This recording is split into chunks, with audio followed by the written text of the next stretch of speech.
అందరికీ నమస్కారం. నేను మీ కొట్టే కావ్య. ఏపీ రాజకీయ పరిస్థితులపై విశ్లేషించేందుకు మనతో ఉన్నారు సీనియర్ జర్నలిస్ట్ శ్రీనివాస్ గారు. సార్ నమస్కారం. సార్ నమస్తే. సార్, ఏపీ హైకోర్టులో కూటమి ప్రభుత్వం ఇలా తక్కువకి అంటే 99 పైసలు రూపాయిన్నరకే ప్రభుత్వ భూముల్ని ప్రైవేటు కంపెనీలకైతే అమ్మేస్తుంది, దీన్ని చూస్తూ మేము ఉండలేమని చెప్పిన వైసీపీ నేతలు ఆరోపిస్తూ ఉన్నారు. ఈ నేపథ్యంలోనే హైకోర్టులో అయితే ఒక పిల్లు అయితే పట్టడం జరిగింది. దాని గురించి నేడు తాజాగా కోర్టు అయితే ఆ పిల్లును వ్యతిరేకించేలాగా రాష్ట్రం ప్రస్తుతం ఉన్న పరిస్థితుల్లో ఇటువంటివి చర్యలు తప్పనిసరి అని అయితే మాట్లాడడం అయితే జరిగింది. దీని పట్ల మీ వ్యాఖ్యలు ఏంటి సార్? పరిశ్రమలు వాటి స్థాపన కోసం ప్రోత్సాహకాలు ఇవ్వడం, భూములు ఇవ్వడం, విద్యుత్ రాయితీలు ఇవ్వడం, పన్ను రాయితీలు ఇవ్వడం, వాళ్ళు ఉపాధి కల్పించటం, ఇదేంటి ఒక సైకిల్, ఒక వైస్ వర్స. ఇప్పుడు ఇవాళ పారిశ్రామికవేత్తలు పెద్ద పెద్ద బ్యాంకుల్లో రుణాలు తీసుకుని వాళ్ళ సొంత సొమ్ము పెట్టుబడులుగా పెట్టి పరిశ్రమ పెట్టేది ఎందుకు? దాని ద్వారా ఇక్కడ ఉపాధి ఏర్పడుతుంది. పైపెచ్చు ఆ ఉపాధి, ఆ ఎంప్లాయ్మెంటు, ఈ ప్రోడక్ట్స్, వాటి యొక్క అమ్మకాలు, కొనుగోళ్ళు, దీని ద్వారా ఏం జరుగుతుంది? పన్ను రాబడి పెరుగుతుంది, సంపద చక్రం ఇవాళ వర్ధిల్లుతుంది. ఇది ఉభయతారకంగా ఉండాలి. ఇటు ప్రభుత్వానికి లాభం, అటు పారిశ్రామికవేత్తలకి మరి ప్రయోజనం, మరోవైపు ప్రజా ప్రయోజనం. అంటే మూడిందాల లాభంగా ఇవాళ పరిశ్రమలు, వాటికి ప్రభుత్వ రాయితీలు చూడాలి. ఇప్పుడు పరిశ్రమలు వస్తుంటే మోకాలు అడ్డటం, పరిశ్రమలను వాటాల కోసం బెదిరించి తరిమేయడం, అది మనం నేరం. మరి ఇప్పుడు ఈ ప్రభుత్వ భూములు అంటే తాజాగా అయితే విశాఖ నడిబొడ్డునటువంటి ప్రభుత్వానికి సంబంధించిన ఒక 20 ఎకరాలు పైగా భూమిని టీసీఎస్ కంపెనీకి అయితే అమ్మేస్తున్నారు అనే వార్తలు అయితే వస్తున్నాయి. ఇది అమ్మకమా లేకపోతే రాయితీనా? అంటే అది చూడాలి కదా. మీరు వాళ్ళు చేసుకున్న ఎంఓయూ చూస్తే తెలుస్తుంది. ఏది అది అమ్మకమా లేకపోతే లీజ్? జనరల్గా అసలు ఏ ప్రభుత్వ భూమి ఎవరికి అమ్మరు. ప్రభుత్వం అనేది వాళ్ళ తన భూమి వదులుకోవడానికి సిద్ధంగా ఉండదు. అలాంటిది అమ్మకాలు ఎందుకు జరుగుతాయి? ఇప్పుడు తాకట్టు పెడతారు, కొన్ని సందర్భాల్లో వేలం వేస్తారు. ఏది అమ్మకాలు? ఎప్పుడు ఆ భూమి వేలం వేయడం ద్వారా వచ్చినటువంటి రాబడిని ఇక్కడ సంక్షేమ పథకాలకు వాడతారు, అభివృద్ధి కార్యక్రమాలకి వాడతారు. అది వేరు. అదేంటి? విపరీతంగా భూములు కనుక ఉంటే, ల్యాండ్ బ్యాంక్ కనుక సమృద్ధిగా ఉంటే గవర్నమెంట్ దగ్గర, మనం చూస్తాం హైదరాబాద్లో భూముల వేలం గురించి వార్తలు కూడా వింటుంటాం. పలానా చోట భూమి వేలం వేశారు, కోకాపేట, మొన్న చదరపు గజం ఎంతకో పోయింది, ₹1,00,000 పోయింది, 5 లక్షలకు పోయింది. అసలు ఆ బిల్డింగ్, ఆ భూమి ఎకరం 100 కోట్లు పలికింది, కోకాపేట ఇవాళ కనక వర్షం కురిపిస్తోంది. ఇలాంటి వార్తలు కూడా వింటూ ఉంటాం. అంటే ఏంటి? ల్యాండ్ బ్యాంక్ గనక సమృద్ధిగా ఉంటే ఆ డిస్పోజల్. ఇప్పుడు ఇది పారిశ్రామికీకరణ. ఇదేంటిది? పరిశ్రమలకు భూములు ఇస్తున్నారు. మీరు చెప్పిన టీసీఎస్ అనేది వాళ్ళ భారతదేశంలోనే ఒక దిగ్గజ కంపెనీ, ఎటువంటి అవినీతి మచ్చలేనటువంటి కంపెనీ, టాటా వాళ్ళకి సంబంధించింది అనమాట. ఇప్పుడు దానిపైన భూములు మీరు కోర్టు కేసు వేశారు. ఏం జరిగింది? హైకోర్టు ఏమైనా అక్షంతలు వేసింది? ప్రతిష్టాత్మక కంపెనీలకు భూములు కేటాయిస్తే తప్పేంటి? ప్రోత్సాహకాలు ఇవ్వకపోతే రాష్ట్రానికి పెట్టుబడులు ఎలా వస్తాయి? ఉద్యోగ ఉపాధి అవకాశాలు ఎలా లభ్యమవుతాయి? ఇప్పుడు ఇక్కడ ఆంధ్రప్రదేశ్ ఎలా ఉంది? ఆంధ్రప్రదేశ్ పరిస్థితి ఇక్కడ అభివృద్ధి ఆదిలోనే ఉన్నందువల్ల భూములు ఎంతకిస్తున్నారో చూడకూడదు. ఏపీ ఇవాళ విభజిత రాష్ట్రం. ఇది విడిపోయి ఎన్నాళ్ళైంది? 11 ఏళ్ళైంది. ఈ 11 ఏళ్ల అభివృద్ధిని, పారిశ్రామికీకరణని, ఉపాధి కల్పనని ఒకసారి కనుక విశ్లేషిస్తే, మొదటి 5 ఏళ్ళు చంద్రబాబు ముఖ్యమంత్రిగా మరి ఇన్వెస్ట్మెంట్స్ డెస్టినేషన్గా మార్చారు. వాళ్ళు ఈజ్ ఆఫ్ డూయింగ్ బిజినెస్ అంటూ వెళ్ళారు. అప్పుడు ఆ ఈఓడిపి ఏదది, ఆ ఈజ్ ఆఫ్ డూయింగ్ బిజినెస్లో నంబర్ 1 ప్లేస్లో ఉంది ఆంధ్రప్రదేశ్. తెలంగాణ, ఏపీ పోటీ పడే ఫస్ట్ ప్లేసు కోసం. అంత గొప్పగా పెట్టుబడుల ఆకర్షణ అప్పట్లో జరిగితే కియా అనేది వచ్చింది. అప్పుడే దేశంలోనే అతిపెద్ద ఎఫ్డిఐ, ఫారిన్ డైరెక్ట్ ఇన్వెస్ట్మెంట్. ఆయన కన్నన్ ఉంటాడు, ఏది తమిళ పారిశ్రామికవేత్త టిఆర్ కన్నన్ ఆయన ఒక ట్వీట్ చేశాడు. తమిళనాడుకు రావాలని చూస్తే అక్కడ లంచాలు ముడుపులు అడిగారు, మేము మీకు భూములు ఎంత ఇస్తామో అంత పర్సెంట్లో మీరు మాకు ముడుపులు ఇవ్వాలనేసరికి వాళ్ళు భయపడి వెళ్ళిపోయారు. అటు గుజరాత్ చూశారు, మహారాష్ట్ర చూశారు. కానీ చంద్రబాబు దాన్ని వెంటనే ఆకట్టుకున్నాడు. తనేంటి మిగతా రాష్ట్రాలు ఇచ్చే వాటికన్నా ప్రోత్సాహకం ఒకటి ఎక్కువ ఇస్తాను అని తెచ్చుకున్నాడు. ఇవాళ కియా వల్ల ఏంటి జరిగింది లాభం? కియా వల్ల ఇవాళ కరువు సీమలో కార్లు పరిగెత్తాయి అంటున్నారు. పెనుగొండ అక్కడ ల్యాండ్ రేట్స్ విపరీతంగా పెరిగిపోయాయి. మీరు వెళ్ళి ఇప్పుడు అక్కడ అద్దెకి అడగండి, అద్దెకి ఇల్లు దొరికే పరిస్థితి కూడా ఉండదు అనంతపురం జిల్లా పెనుగొండ ప్రాంతంలో. అంటే ఒక పరిశ్రమ వస్తే సంపద సృష్టి ఎలా జరుగుద్ది, భూముల ధరలు పెరుగుతాయి. వైసీపీ చేయలేదంటారా? ఇలాంటి ప్రయత్నాలు వైసీపీ గతంలో చేయలేదంటారా? వైసీపీ బెదిరించింది. ఇప్పుడు అదే కియా అక్కడ ఉన్నటువంటి గోరంట్ల మాధవ్ ఏం చేశాడు, ఆ కియా సీఈఓని ఇట్లా పెట్టాడు, ఈ ఫింగర్స్ ఆయన తల దగ్గర ఫోటో కూడా తిరుగుతూ ఉంటుంది మీకు యూట్యూబ్ వాటిల్లో చూస్తే. అంటే పిస్టల్ చూపించినట్టు చూపించాడు అతనికి చేతి ఫింగర్స్ని అన్నమాట. నేను చెప్పిన వాళ్ళకి ఉద్యోగాలు ఇవ్వాలి, దానిలో ఫ్యాక్టరీ క్యాంటీన్ నాకు ఇవ్వాలి, లేకపోతే ట్రాన్స్పోర్ట్ మాకు ఇవ్వాలి, అలా బెదిరిస్తే వెళ్ళిపోయారు కదా.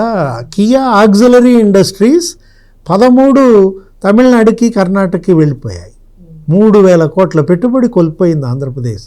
అంటే 3,000 మందికి ఉపాధి వీళ్ళు గండి కొట్టారు. అమర్ రాజా బ్యాటరీస్ ఎక్కడికి వచ్చి పెట్టుకున్నారు, వాళ్ళ ఎక్స్టెన్షన్ ఇక్కడ మహబూబ్ నగర్లో పెట్టుకున్నారు. 10,000 కోట్ల పెట్టుబడి, 10,000 మందికి ఉపాధి వీళ్ళు తరిమేశారు. కేటీఆర్ దాన్ని బొట్లో వేసుకున్నాడు. అంటే దానివల్ల ఎవరు కోల్పోయారు? చిత్తూరు జిల్లా కోల్పోయింది. ఇప్పుడు ఆయన గల్లా రామచంద్ర నాయుడు, జయదేవ్ వాళ్ళ ఫాదర్ విదేశాల్లో ఎన్ఆర్ఐ.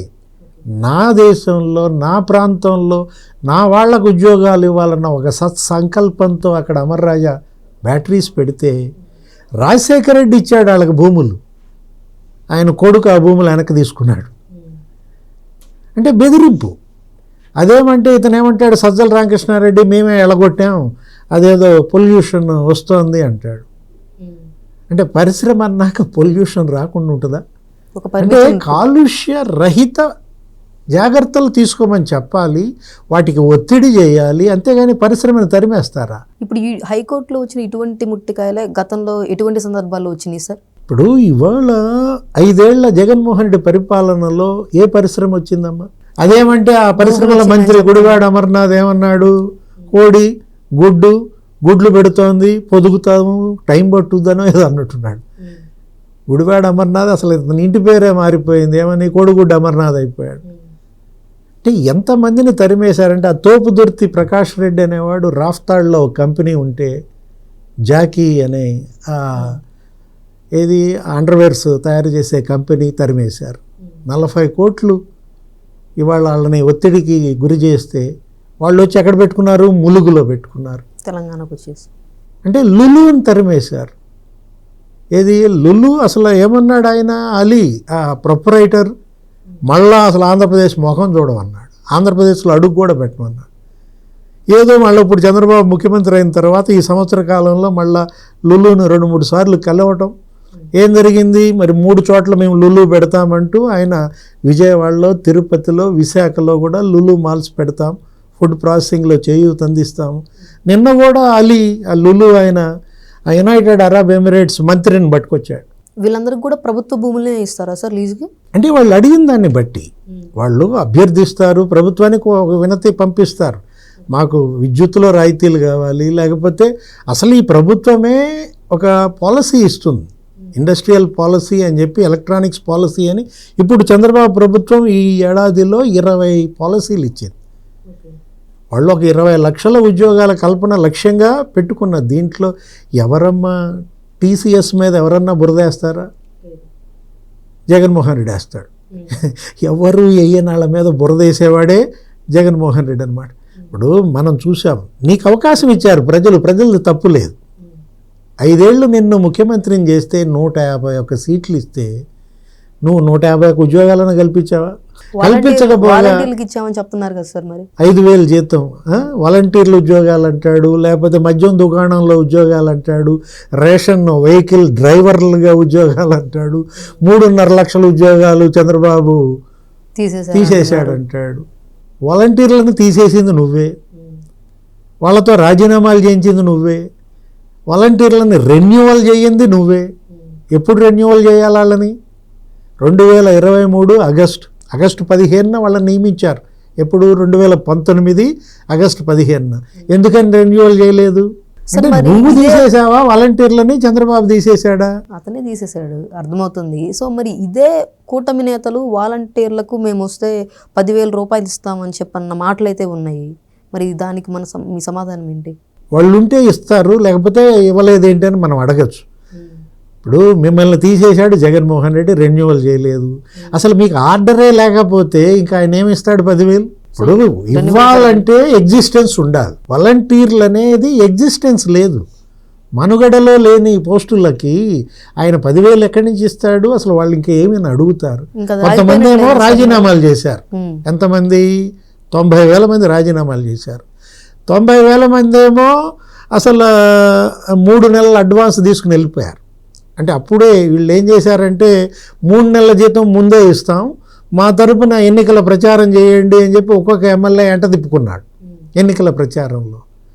అంటే 90 1,80,000 అక్కడే లేచిపోయింది. ఇంకేముంటారు అక్కడ ఉన్నటువంటి వాళ్ళల్లో? ఇంకేదో ఒక 20,000 మంది 15,000 మంది ఉంటారేమో. వాళ్ళు కూడా వేరే వేరే డిపార్ట్మెంట్లో సర్దేసుకుని ఉంటారు. ఇక్కడ రేషన్ డ్రైవర్లు పోస్టులు కాదు, మద్యం అమ్మేవాళ్ళు ఉద్యోగాలు కాదు. ఉద్యోగం అంటే ఏంటి?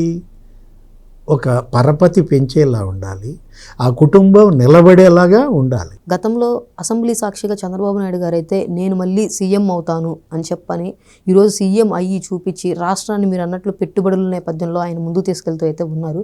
మరి ఇదే శబ్దం జగన్మోహన్ రెడ్డి మళ్ళీ చేయగలరా? ఏమని చేయాలి? నేను మళ్ళీ సీఎం అవుతానని అసెంబ్లీకి వెళ్ళి చెప్పగలరా? అసెంబ్లీకే పోడుగా. అతనికి అసెంబ్లీ అంటేనే భయపడుతుంటే ఇంకా ఆయన శపథం ఏం చేస్తాడు? ఇంకా ఆయన ముఖ్యమంత్రి ఏమవుతాడు? ఇవాళ జగన్మోహన్ రెడ్డి భయపడుతున్నాడు. ఆ భయంతో జనంలో దాక్కుంటున్నాడు. ఆ దాక్కోవడం కోసం ఈ పర్యటనలు, ఈ పరామర్శలు. 5 రోజులు యలహంకలో దాక్కుంటున్నాడు, అక్కడ నిద్రపడతలా. ఇక్కడన్నా నిద్రపట్టుద్దని వస్తాడు, 2 రోజులు ఇక్కడ ఉంటాడు, ఇక్కడ నిద్రపట్టదు. ఇక కాలు గాలిన పిల్లిలాగా అటు యలహంక ఇటు తాడేపల్లి తిరుగుతున్నాడు. నెలకు ఒక షెడ్యూల్ పెట్టుకుంటున్నాడు, ఒక పరామర్శ, ఒక పర్యటన, లేకపోతే ఒక జైలు సందర్శన, ఏదో పెట్టుకుని మొక్కుబడిగా నడుపుతున్న పరిస్థితుల్లో ఇది కాదు రాజకీయం. ఇలా కాదు ప్రతిపక్షం పనిచేసే విధానం. ప్రతిపక్షం అంటే ప్రజల పక్షంగా ఉండాలి. ప్రతిపక్షం అంటే సభకెళ్ళి సభలో పోరాటం చేయాలి. వీధి పోరాటం ఎప్పుడు చేయాలి? ఎన్నికలు వచ్చినప్పుడు వీధి పోరాటం. నువ్వెక్కడ రివర్సా? నువ్వు సభకి ఎగ్గొడతావు, వీధుల్లో తిరుగుతానంటావు. ఇదెక్కడి వీధి సినిమానో మనకైతే అర్థం కావట్లేదు.